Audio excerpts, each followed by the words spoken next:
Hi, அனைவருக்கும் வணக்கம். இன்னைக்கு நம்ம பார்க்க போற பதிவு என்னதுன்னா, மார்கழி மாதத்தோட சிறப்புகளை பற்றி தாங்க. மார்கழி மாதத்துல கோவில்கள்ல சிறப்பு பூஜைகள், பஜனைகள் ஆகியவை நடைபெறும். மார்கழி மாதம் இறைவர்களை முழுமையாக பெற்றுத்தரும் மாதமாக திகழ்கிறது. இந்த மார்கழி மாத பிறப்பன்று நாம் செய்யும் சில வழிபாடுகள் நம்முடைய வாழ்வில் மிக பெரிய மாற்றத்தை ஏற்படுத்தும்னே சொல்லலாம். இதனால்தான் முன்னேற்றம், வளர்ச்சி, மதிப்பு, மரியாதை ஆகியவை கிடைக்கும். பதவி உயர்வு கிடைக்க வேண்டும் என நினைப்பவர்கள் இந்த நாளை தவறவிடாமல் வழிபாடு செய்வது மிகவும் சிறப்பு. இறை வழிபாட்டிற்குரிய மிகச் சிறப்பான மாதம்னு சொன்னாலே மார்கழி மாதம். இந்த மாதத்தில் சிவபெருமானுக்குரிய திருவாதிரை நட்சத்திரத்தில் ஆருத்ர தரிசனம் நடைபெறும்.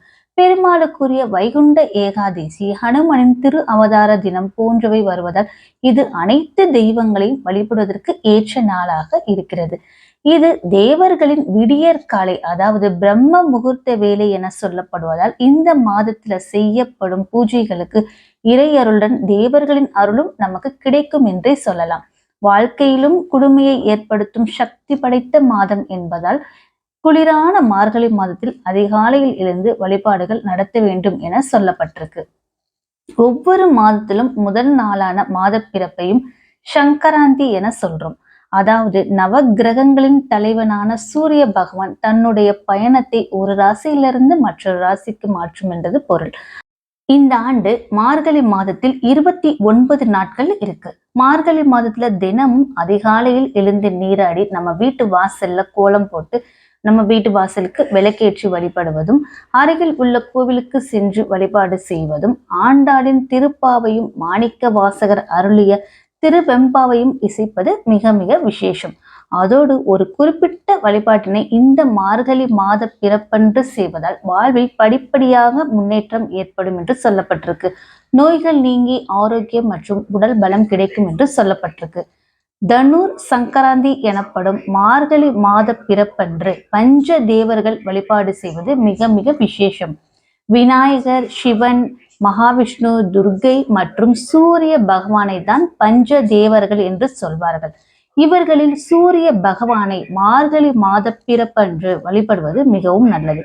அதிகாலையில் எழுந்து நீராடி சூரிய பகவானுக்கு நீர் படைத்து வழிபட வேண்டும். அதாவது சூரிய நமஸ்காரம் செய்து சூரிய பகவானுக்குரிய மந்திரங்களை சொல்லி மனதார வழிபாடு செய்ய வேண்டும்.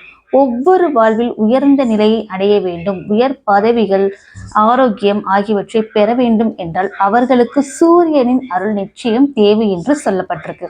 அப்படி சூரிய பகவானின் அருளை பெறுவதற்கான மார்கழி முதல் நாளில் இந்த வழிபாட்டை நாம் செய்யலாம்.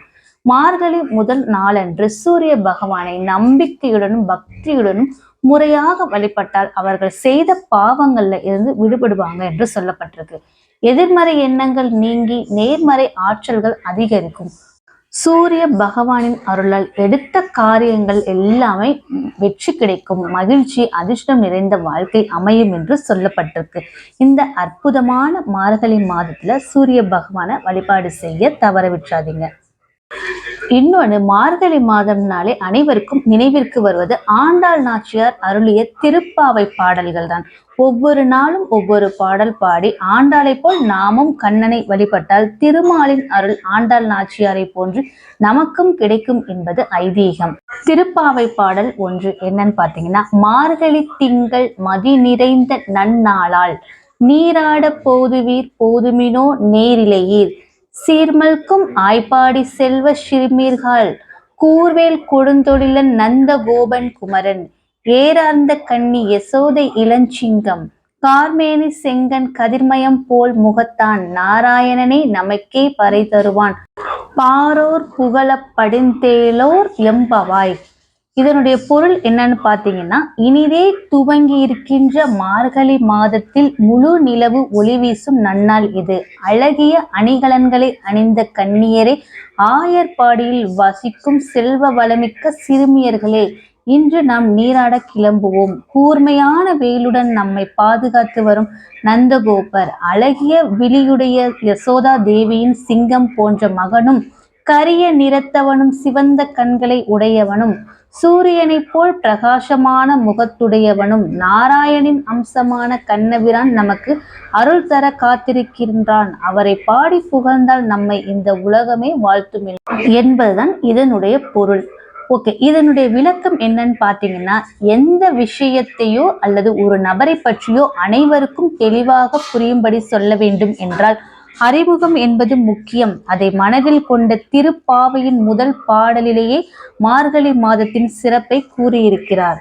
அதே போல் ஒருவரை பற்றி சொல்லும் பொழுது முதலில் அவருடைய தாய் தந்தையார் யார் என்ற அறிமுகம் தேவை. அதனால் நந்தகோபன் மற்றும் யசோதனையின் மகனான கண்ணன் என குறிப்பிடுகிறார். கண்ணன் என்ற சொல்லுக்கு தனது கண்களாலே உலக உயிர்கள் அனைத்தும் காக்கக்கூடியவன் என்று பொருள்.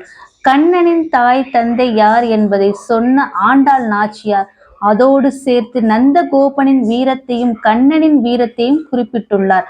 கண்ணனை பல இடங்களில் சிங்கம் என்றே ஆண்டாள் புகழுகிறார். கண்ணன் சிறு குழந்தை என்பதால் இங்கு இளம் சிங்கம் என குறிப்பிட்டுள்ளார். திருமாலின் நாமங்களிலே மிகவும் உயர்வானதும் புண்ணியம் தரக்கூடியதுமான நாமம் நாராயணன் என்ற திருநாமம். இந்த நாமத்தை சொல்ல சொல்ல பாவங்கள் நீங்கும். இறைவனின் அருளால் வைகுண்ட பதவியும் கிடைக்கும். அனைவருக்கும் கிடைப்பதற்கு அரிதான வைகுண்ட பதவியை இறைவனின் அருளால் பெறுவதற்கு அந்த பரம்பொருளையும் வணங்குவதற்கு உலகத்தவர்கள் அனைவரும் வரவேண்டும் என அழைக்கிறாள் ஆண்டாள். திருமாலின் 108 திவ்ய தேசங்களில் 106 திவ்ய தேசங்கள் மட்டுமே பூலோகத்தில் உள்ளன. 108வது திவ்ய தேசம் என்பது வைகுண்டத்தை குறிப்பது. அந்த வைகுண்டத்தை அடைவதற்கு நாராயணின் அருளை பெற வேண்டும். வைகுண்டத்தை குறிப்பிட்டு ஆண்டாள் இந்த பாடலை பாடியுள்ளார் என்று சொல்லப்பட்டிருக்கு. இந்த வீடியோ உங்களுக்கு பிடிச்சிருந்தா ஒரு லைக் பண்ணுங்க. நன்றி, வணக்கம், தேங்க்யூ.